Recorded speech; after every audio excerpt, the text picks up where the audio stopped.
The topics and opinions expressed on the following show are solely those of the hosts and their guests and not those of W4WN Radio, its employees, or affiliates. We make no recommendations or endorsements for radio show programs, services, or products mentioned on air or on our web. No liability, explicit or implied, shall be extended to W4WN Radio, its employees, or affiliates.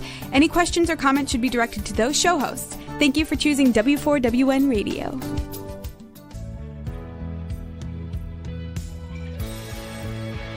Welcome to Success Secrets Exposed with Sally A. Curtis, where we share stories of challenge, success, and inspiration along with practical tips and strategies to move you forward to your success.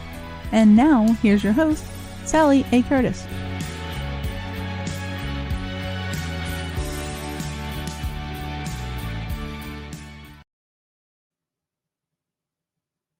Good morning, good evening, and good day to you.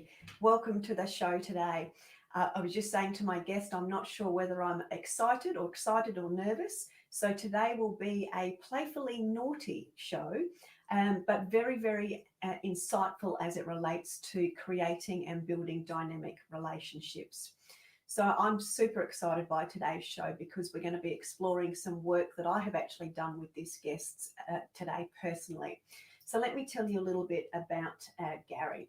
So Gary Prigg is the founder of Who I Am Dynamics. Gary is also a national and international conference speaker and has created personal and private and group self-mastery programs. So I'm getting tongue-tied. I'm so excited. It's great. Now, one of the great philosophies that I love about Gary, he has this saying, we can't solve problems by using the same thinking that we used to create them. We have to create new ways to think, to act, and to be. And as a result of doing this, alongside proven working methods and formulas designed for individuals, we can actually transform ourselves, and we can do that in a permanent manner. So I'm super excited to be diving into creating dynamic relationships with our great guest today, Gary Prigg. Please welcome Gary to our show. Good morning, Sally. Good morning to your audience as well. Good morning and good evening to our American folks as well. We best not leave them out today too. Most welcome. Yeah, lovely to have you on the show.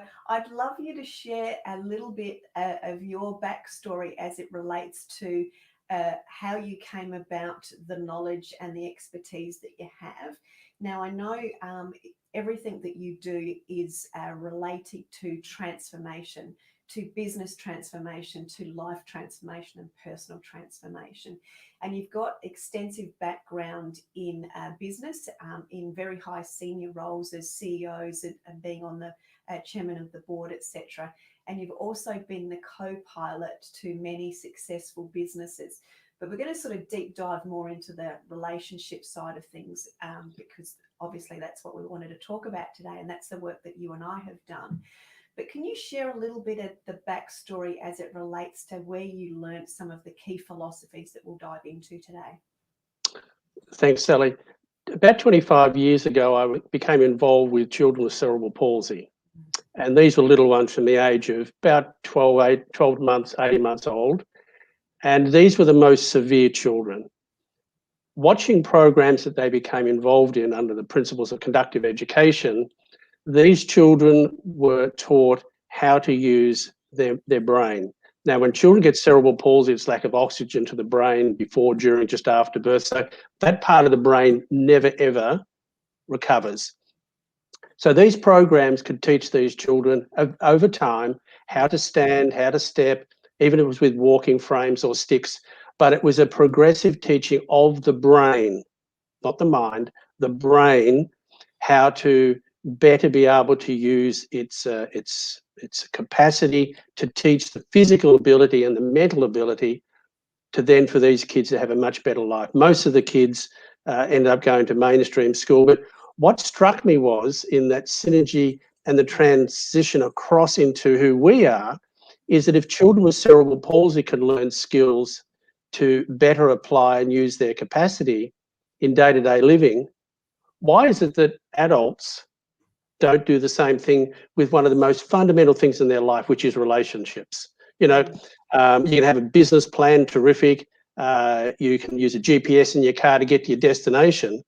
But the most critical thing in people's lives is relationship. They don't have a template. They don't have a plan. And they keep repeating the same thing over and over again based on the genetic inheritance, but most importantly, the experiences they have as a kid growing up in relationships. So they have unpleasant relationships, most likely that will play out as in adult form. Yeah, beautiful. And I think there's a couple of things that you've touched on there, and I'm laughing at myself as you're mentioning things. Totally guilty of overcomplicating, I'll just say, things in most areas of my life. So that's that. You know very well, and those people that know me in my community know that I'm very driven. I've got my business plans, or at least an outline. I've got my board that I have there, but I certainly didn't have a relationship plan. I've tended to fall into the relationships, and they've been great for a while, and then things have gone askew, etc. But I think you're dead right. Is we as adults we overcomplicate things. And we don't realize our own capacity to actually harness and create permanent change. We just don't even look at the capacity that we could actually explore. So can you share any insights on that as to what you see as it relates to people and sort of them just being stuck in that? I think you call it the hamster wheel. We used to call it the rut being the grave with the sides kicked out of it. Can you just explore some of those insights too, please, Gary? Sure. Well, I call it the rat wheel of repetition. So people just keep repeating the same thing over and over again. All that happens is they take it to another stage, but they've still got the same script. And even in my case, my backstory there is, my mother died when I was 3.5, and I didn't have, and then Dad married a few years later. I did not have a pleasant growing up environment as a young kid. Now that impacted my relationship with women. That's a reality, and it was 6 years ago when my marriage had finished, and I'm blessed with 3 extraordinary young adult children. But for change to happen, I had to be the change, and the last 6 years have taken me, apart from the business, deep into knowing who I am, and that's in the area of using and infusing the skill or the extraordinary attributes of Christianity, which is love, Buddhism, which is peace, and Hinduism, which is enlightenment, things like quantum physics, brain entrainment, neurocognitive development. So that's the recipe that I've used to round myself up. Now, that doesn't mean I'm finished. I'm still on a big journey. However, by me creating a new life plan, one of them is in that space of not repeating my historical stuff of relationships. So the biggest thing though, Sal, and this is what I love when you and I were working, and the insight that you had was, for you to be loved, first you've got to learn to love yourself. Yeah. And then in that loving of self, build self-belief. That rolls into believing you deserve to be loved. And the other big one there is actually learning how to accept to be loved. It's a process. It's not something you just snap your fingers. It's a process. Like any elite sports person, they have processes they go through. It's the same thing. And once those processes are embedded, you don't roll back. You become aware of the old messages trying to draw you back into the vortex, but you have an option to go to in this new mindset software program. Very much so. And that's what I found from my own experience. And that's to add to that was, instead of having that 2 steps forward, 1 step back, you actually stay much more in that 2 steps forward. You stay in that forward flow because of the variety of elements that you've brought together to create the change in the process. One of the other things that I just touched on was I've just lost that. That's right. We'll come back to that. I'd love you to explain a little bit more as it relates to the term that you use, which is the neurocognitive and the brain entrainment, because I know that relates back to the stories of the children, but can you just expand on that a little bit more as it relates to us as we're wanting to create change for ourselves regardless of the area? Sure. There's a great book written by a Deutsch Canadian writer, and he talks about brain plasticity. So if we are, the first thing is to acknowledge that we can change. So with brain plasticity, that, you know, he's done all the research, and there's many, many stories of people that were disabled or car accidents, bad health, that with the changing of the thinking, was able to create these new neural pathways. So for example, if I was in, you know, being in the studio, if I was to leave here in Melbourne, it's raining, but if there was a flood and I needed to get to my next destination, if where I was going was flooded and I couldn't get there, what would I do? Go around. I would find a new pathway. Yeah. And that's the same with our brain. And with our brain, if we focus in on relationships, it's developing a plan.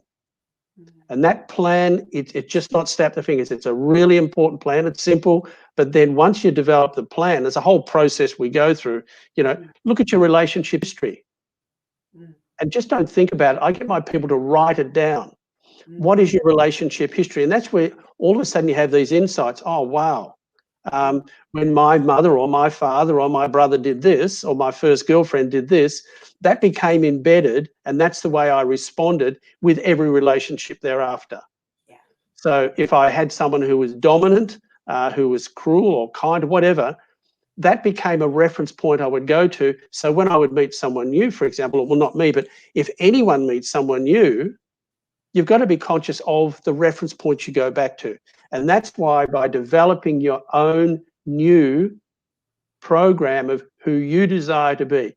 And one of the great failings that everyone I see has is that, oh, I want to have someone come into my life and I want them to help me fix this or fill that void. Here's the news flash.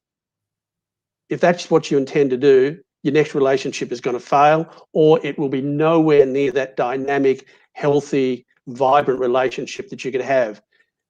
What we learn, and you saw this too, Sal, that it's important to build your own program of who you are. Yeah. So what would you remember as one of the most important things? You remember the 16 points we worked with. What do you think would be one of the important ones that we could perhaps play with a little bit? Yeah, the epiphany I had before when I sort of wanted to say something and then I lost it was around that. I'll start with the first one, which was around the self-love scenario, because we all think we've got a level of that, but you don't know what you don't know until you experience something different. But I was chatting with some women over actually it was this week on a networking call, and obviously part of the keynote talk that I do is around networking, and one of the stories I tell is about an entrepreneur that talks about how he asked for help, asked 70 people, and those 70 people actually helped him, and he was able to grow his business in this particular case from $1.1 million to $25 million. But that element of asking for help is what I just wanted to reference, because I was with this group of women and we are so notorious and so eager to help everybody else, but we never actually ask for help for ourselves. And if we do get it, we don't accept it very readily. And I was totally guilty of that. And as a result, that kept everybody at a distance from a relationship perspective. So that's self-love, and then the self-worth, the ability to be able to ask for help, but if from a relationship perspective, able to understand what I actually wanted and what I actually desired. First for myself being the very, very key element, because that was the thing that really was like, oh, I need this relationship with myself first to Absolutely. then be able to find it. So for me, that was the epiphany moment, but it also then cross-pollinated into so many other areas. And again, we're still working on the relationship side of things, but it transformed into every area of my life. So it was that self-love, and then the relationship with self, the deep dive we did into that, to then actually have the confidence to explore, know, and understand what I really desired to bring and attract to myself as it related to a relationship. Yeah, and look, I can't remember if it's Aristotle or Socrates. I wasn't there at the time, but that saying of know thyself, and in knowing yourself, then it's the creation of who you are. So, what I'd love people to do, and it's a really hard challenge for many, but actually get a piece of paper out and write down what you love about yourself. What do you love about yourself? Because if you love those things about yourself, what will happen is, in the space of quantum physics where everything is energy, the more you focus on those things you love about yourself, that energy grows and you believe it and becomes more powerful. You build a passion around what you love about yourself, and lo and behold, you will draw into you like a magnet someone who reflects what you have been contemplating on. Now, I take that to an even further level, and this is just my personal, and my clients do it as well. We do have our own ritual of actually referencing every morning or every night what we love about ourselves. And it becomes just part of our mind, so that when we have those little thoughts, say, oh, you're not good enough, I'm not attractive enough, you've got a reference point to go to which says, no, I'm not going to get sucked into that vortex. I'm now going over. I have a new reference point. So it's knowing yourself. And if we draw out, what's an example in a relationship? One of the most important ingredients is communication. Yes. So often in relationships, one of the partners is too scared to bring up and say, hey, look, this is not a criticism, but this is how I feel. Could you, we have this shared responsibility, and for example, the rubbish, or, you do the cooking and whoever does the cooking will do the dishes, all that type of stuff. Now, if there are things that are really, I'll say, pissing the other partner off, don't sit on it. It festers, and then it rolls into other interpretations, affecting the mind again. If there's something that's not working, have the conversation with your partner. Say, darling, look, I love you dearly. However, this is just something I noticed has crept into our relationship. Can we have a conversation? You don't kind of say, look, I'm sick of you. You're an idiot. I spoke to you 3 months ago about this. You haven't fixed it. Yeah. Conversation and communication is like a relationship. It is an evolving thing. Yeah. And just because you bring something up that you're not happy with doesn't make it right. But what it does is it gets it out, it's verbalized, and then you and your partner can have the conversation about ways of addressing it. Because if you don't have communication, and even that communication relationship, it fascinates me that how few people actually have a conversation about, intimacy with each other. People that are starting a relationship, or people that have been in a relationship for a while, the spark starts to go out, but you go back, they have no conversation about what the intimacy is, the seduction. That, and any of the men that are listening, seduction is not saying, I've had a busy day at work, do you want to go to bed? Seduction of a woman is, it's a lot more subtle and gentle, and that can be, seduction can start the day before. And that can be a kind word. It can be a kiss on the neck when when you're doing something. It can be a hug, and it can be the holding of the hug. It can be the eye contact. And in that word, just something that means something to each of you. And it might be, I love you, or God, you're hot. But it starts a little flicker. And the lady, the partner, or either one of you has got something to take to work during the day. It's a reference point back. And then you actually can, and one of my favorite sayings, and you know this, Sal, is that life is a seduction. Everything in life is a seduction.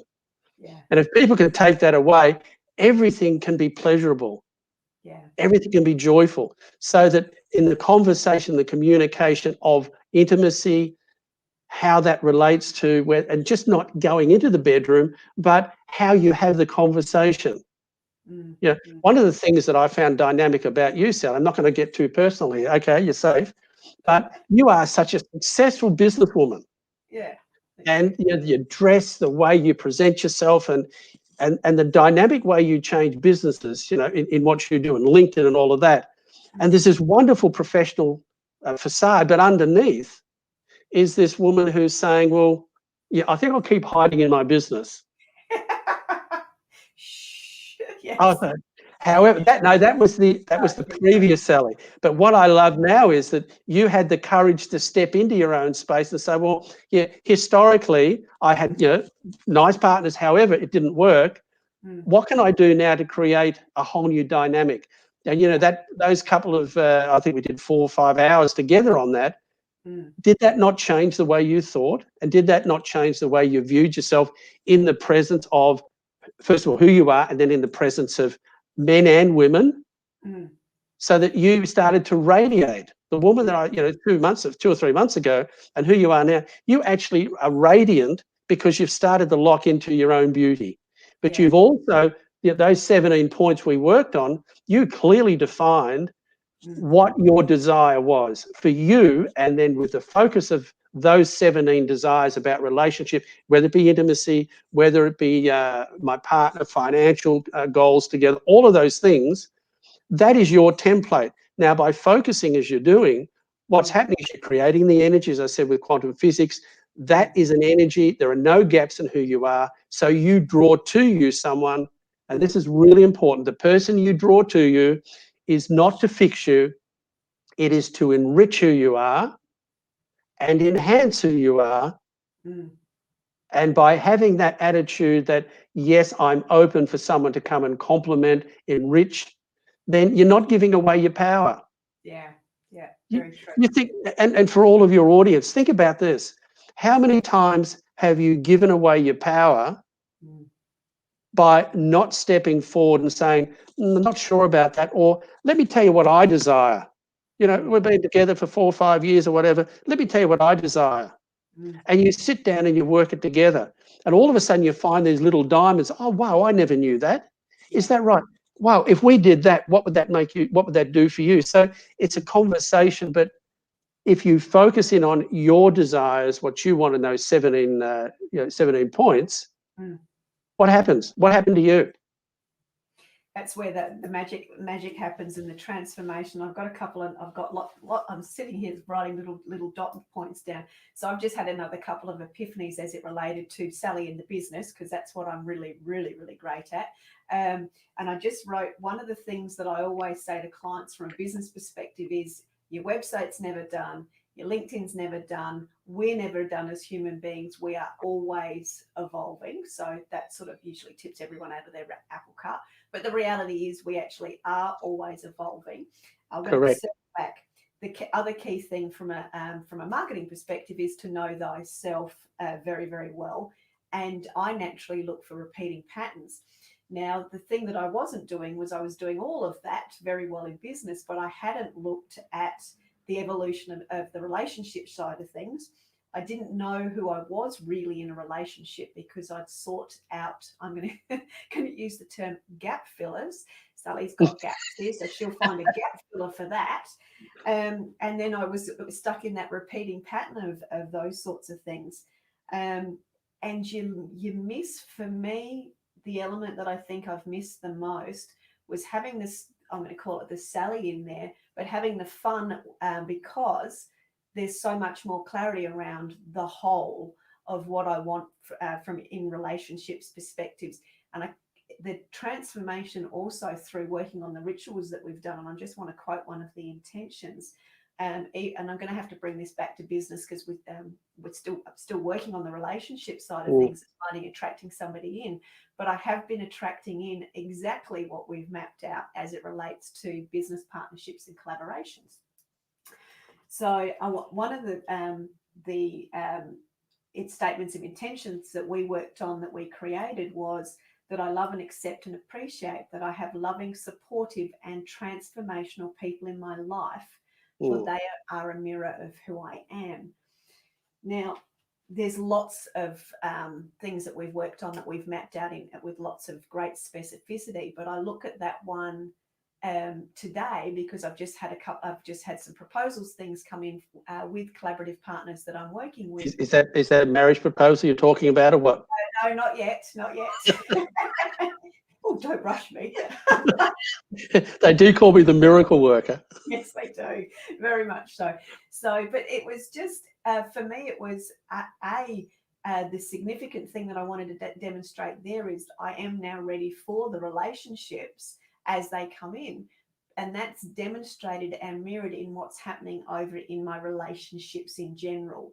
The collaborative partnerships that I'm bringing in, the fact that my son, who now is driving, he got his license, Gary, he pops in out of the blue to say hello, usually for food, but that's okay. I get a hug on the way through. So there's been a holistic transformation as it relates to relationships because of what we've done with the transformation relationship that I had with myself. See, the fact that what was really challenging for you, and it's the same for everyone, is actually stopping and acknowledging that I do have an old mindset software program. Yeah. Now, a lot of people are then confronted with fear and uncertainty that, but look, at least the devil I know is better than nothing. And one of my very important saying is I ask people to surrender to claim their freedom. And it's the freedom of who they are, the freedom of the heart, the freedom of love, because, that is everything in life revolves around love. And if people can learn to love themselves, I guarantee it's impossible for it not to happen. Their whole dynamic of who they are, people see them differently. People will have a different dynamic of communication. People will say, you're different. What are you doing differently? You'll also find people with a lower energy level, because you move to a higher energy level. You'll find people at a lower energy level. Now, they're still wonderful people, but they might be vibrating a different level. They will drop off. Yeah. So what you do, the higher you take your energy levels of self-love, self-belief, believing you deserve, then accepting, the higher up you go, that's the type of people that you will draw in. Here's an example. If you put a crappy old tracksuit on and you go into the supermarket and look grubby and you look really disheveled, watch how people look at you. Yeah. Now, I don't do that. My student days were way back. But if you were to dress up, just try it even as an exercise. Go into a supermarket and look really disheveled. And look at how people look at you. Now, if you then take it where it's an energy, if you have a different energy, that's what will influence people and how they relate to you, how they will make an assumption about who you are. So if you have someone, if you are like you now, you're vibrant, you're vivacious, that's who you are drawing to you, aren't you? Yeah, very much so. Is it true that you've got an EA just to manage all of your dinners and lunches and coffees now, because there's so many men wanting to catch up with you? Put on some stuff, and I do actually have an event manager now too. So, oh gosh, you're a fly on the wall. I love it. I've just had a good question come in the feed, which is, how do we not be complicated? Great. No, that's a great question. Really the more you go into this, the more you then realize how simple it is. So what's not complicated here is have a plan.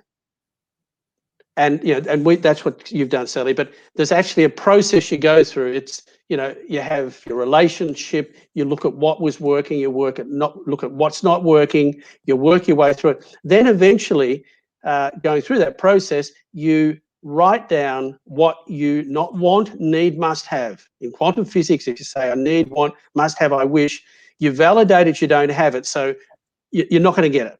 But if you have a desire evokes this amazing, it activates the heart, desire, passion. If you define what you desire in a relationship for yourself, then what we get people to do is to write those down in the form of statements of intention, and then you repeat them over and over and over and over again. So you're embedding them into your new mindset software program.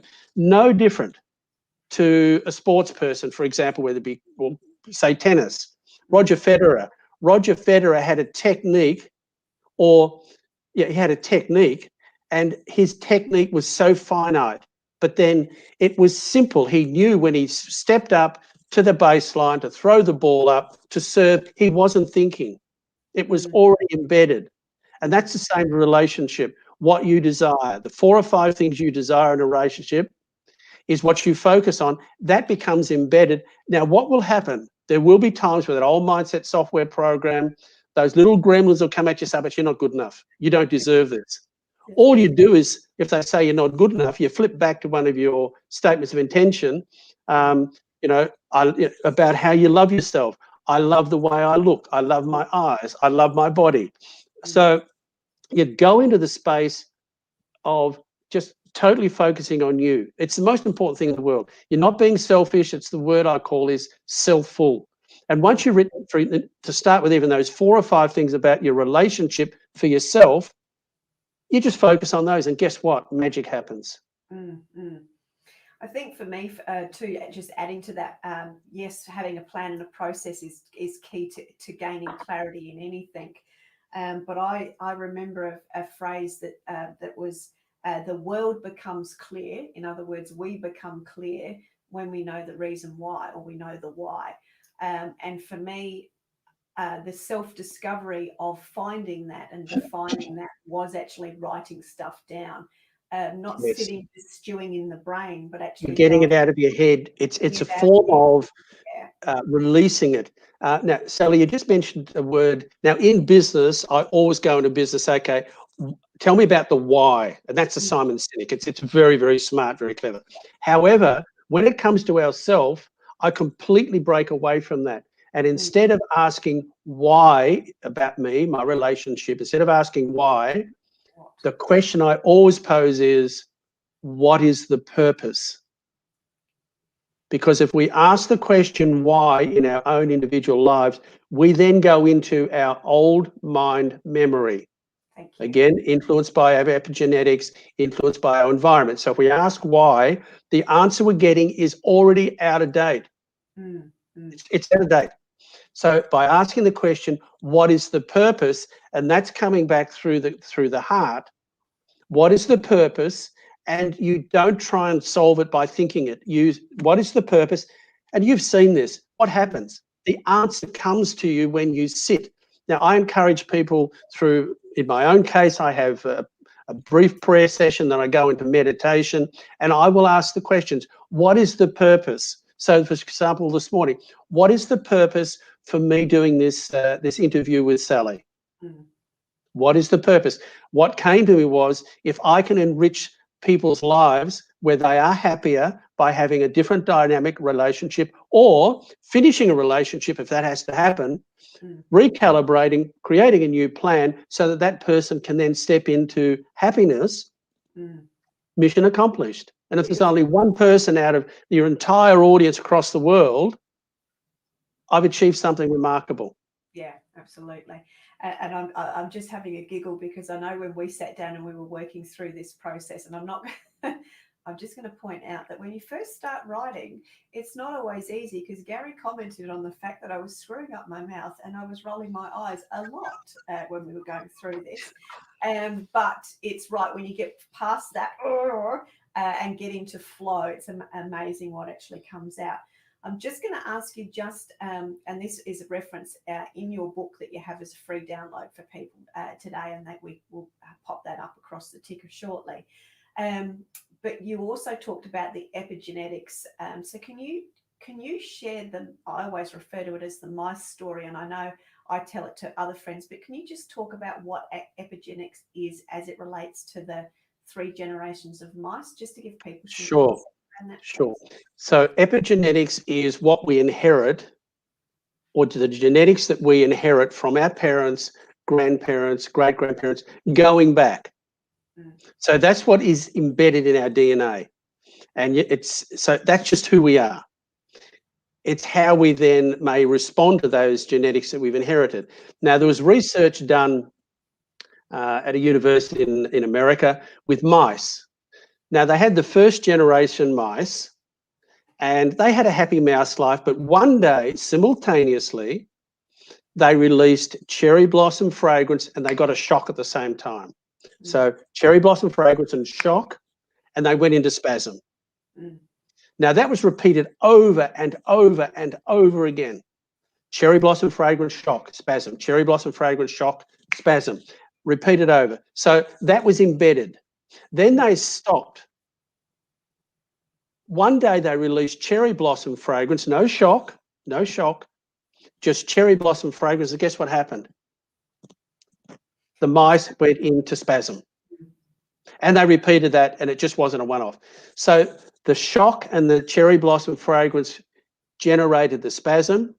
No shock, just releasing a cherry blossom fragrance at a later date, still went into spasm. So what they did was they bred from that cohort of mice the second generation of mice. Now, those mice had a wonderful, wonderful life, but there was no cherry blossom fragrance. There was no shock. So obviously, there was no spasming. I'll just say it again. The second generation, no cherry blossom, no shock. So obviously, no spasming. Now, the second generation, they had babies. Now, those babies had a happy mouse life, but one day they decided to do the next phase of the experiment, and that was there was no shock, but they released cherry blossom fragrance. And what happened? That third generation went into spasm. The genetics of the first generation to the second generation, where there was no exposure, to then the third generation to be exposed to the cherry blossom fragrance, where they responded with the spasming. That was a brilliant example. So who we are influenced by the genetics from our parents, our grandparents, our great-grandparents. So that's within us. And then if you lay across that just really quickly, the environmental that again affects us, what I say to everyone, if shit's happening, if it's happening, stop. It's not your fault. It is not your fault. You are nothing more than a product of your environment. You're nothing more than a product of your epigenetics, the genetics you've inherited. Whatever's happening is not your fault. But if you can recognize that it's not your fault, then it becomes the choice. And the choice is, do you want to stay in that space, or are you prepared to step out of it by starting to learn how to create a relationship that can be dynamic, loving, vibrant, all of those just really exciting things. And what will happen? A little voice say, oh, but I don't deserve that, or I can't do that. Rubbish. Beautiful. I've just had another question come up from a very, very, very dear friend of mine. How do you deal with thinking I am too old to attract a woman into my life? Now, this particular dear friend is 80, but you would never know that, and very, very passionate about life.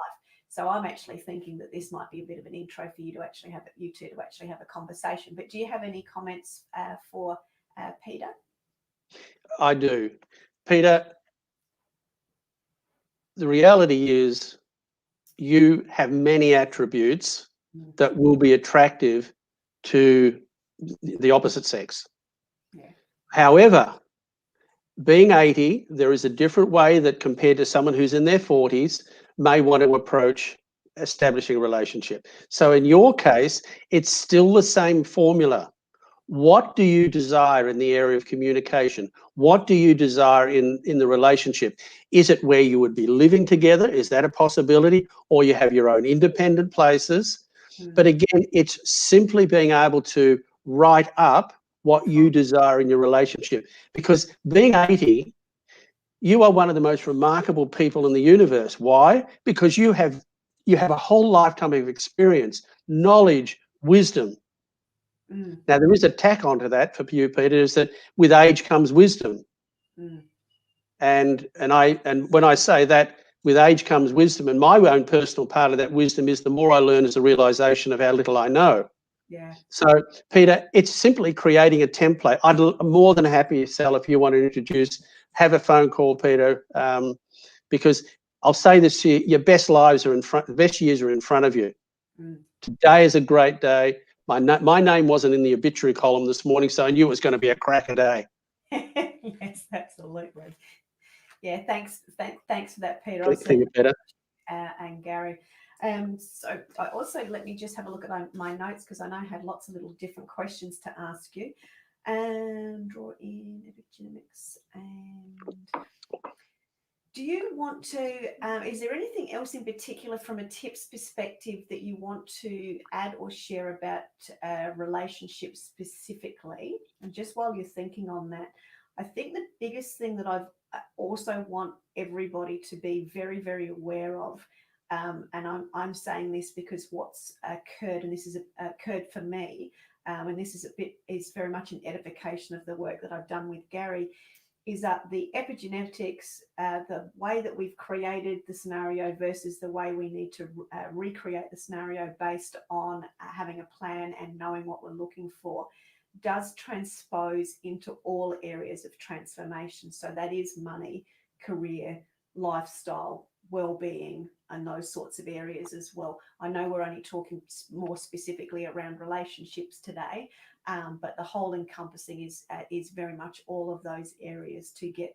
the levels of transformation in areas that you're looking for. But coming back to you, Gary, as it relates to relationships and anything extra, any tips or? Look, it's simple as the question earlier. It's really simple. After this, whether we do any work together or not, my book, that's sells a tough negotiator, so that's being given away today to everyone that they want to download it.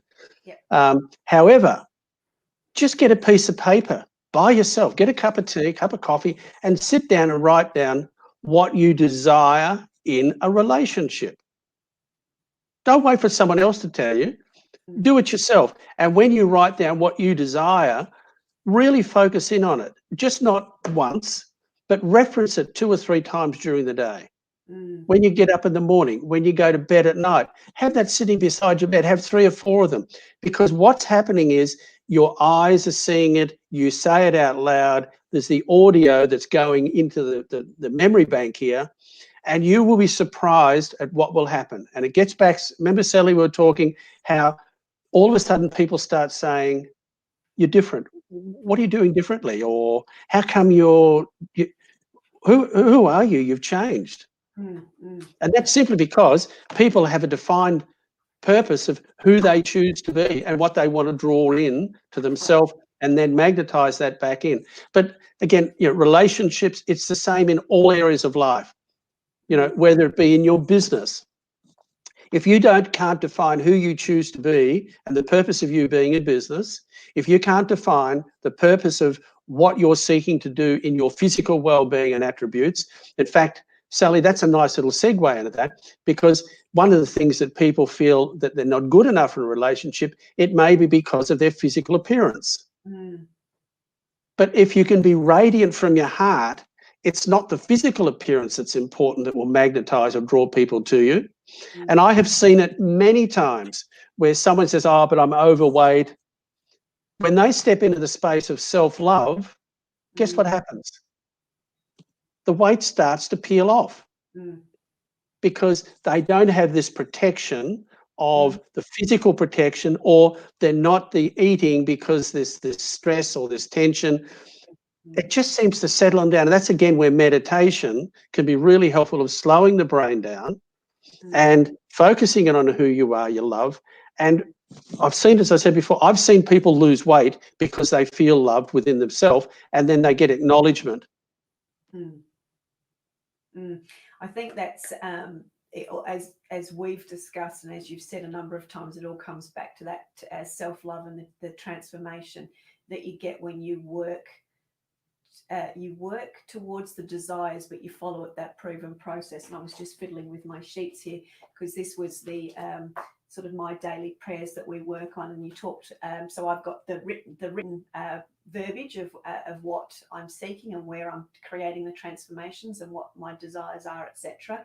And then the process we went through was also then for me to say that into audio. So yes, I do my meditation. I've got my practice that I do every day, which is just adding an extra layer into that. For those that know me well, I'm always fast-paced and rushing around. So when I'm doing that as well, I've got my audios in. So I have the opportunity, and I've created the opportunity through habit to be able to listen to that, to live it, to be reminded of it, to effervesce it, because I've created the tools and resources with you to be able to do things on the run, but always be focusing on what it is that I've desired, because I've got it written out.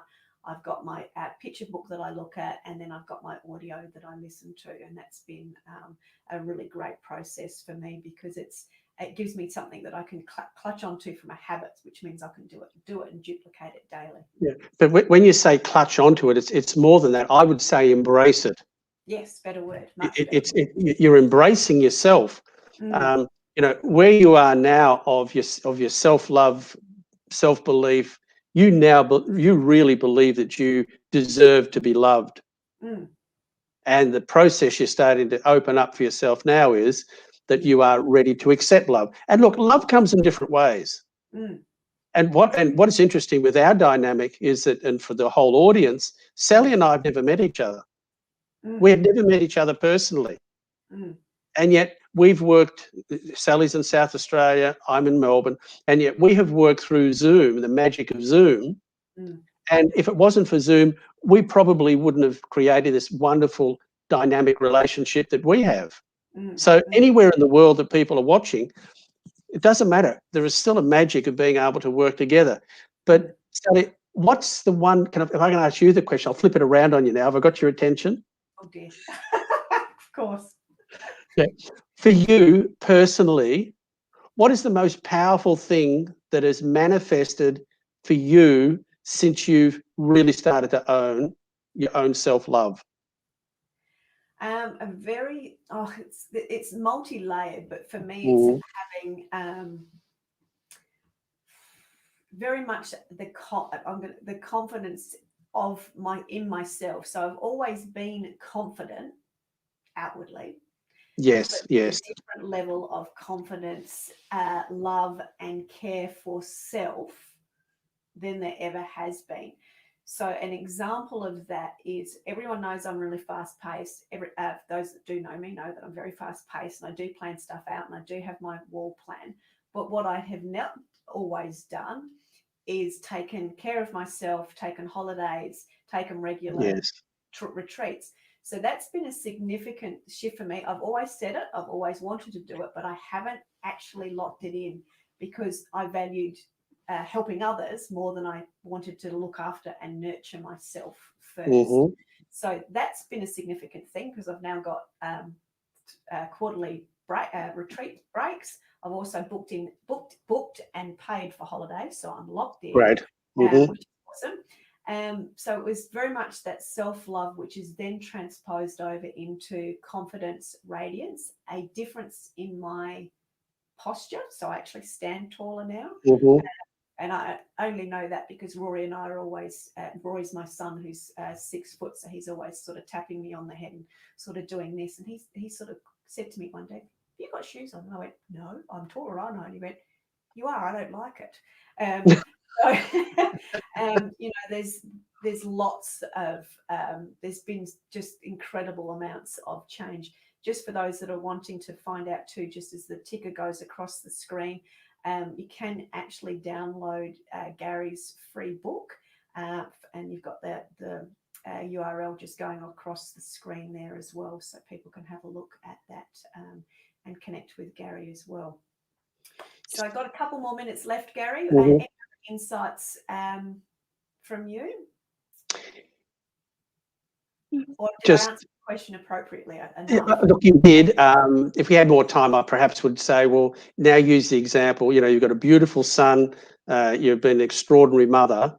But even for 30 seconds, has there been a change in the dynamic of who you are, not as a mother, but as a person with regard to your son, to Rory?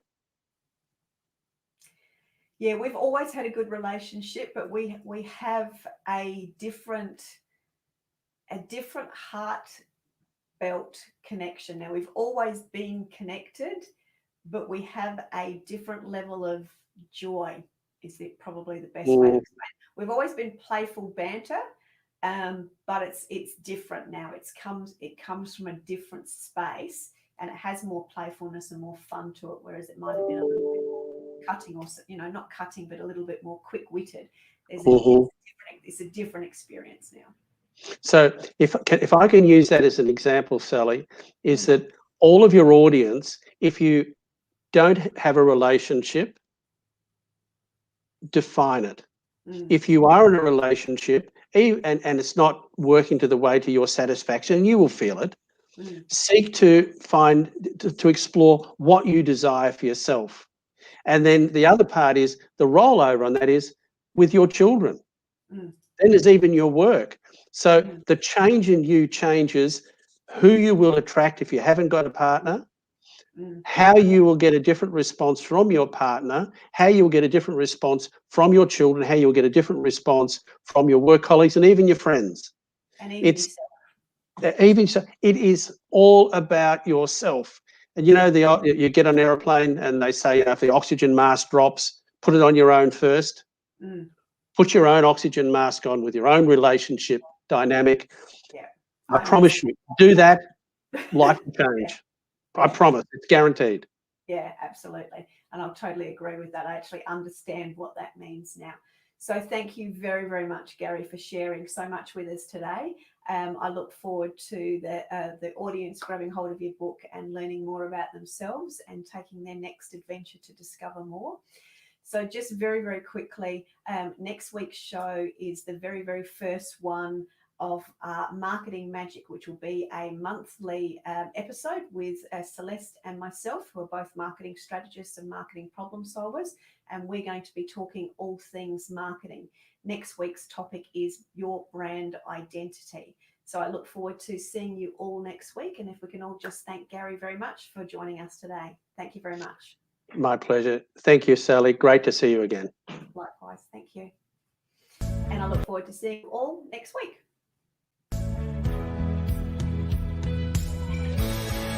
That's it for this week's episode. Thank you so much for joining us. I trust you got some inspirational tips to move you forward. See you next Thursday at 7 p.m. Eastern for more Success Secrets Exposed.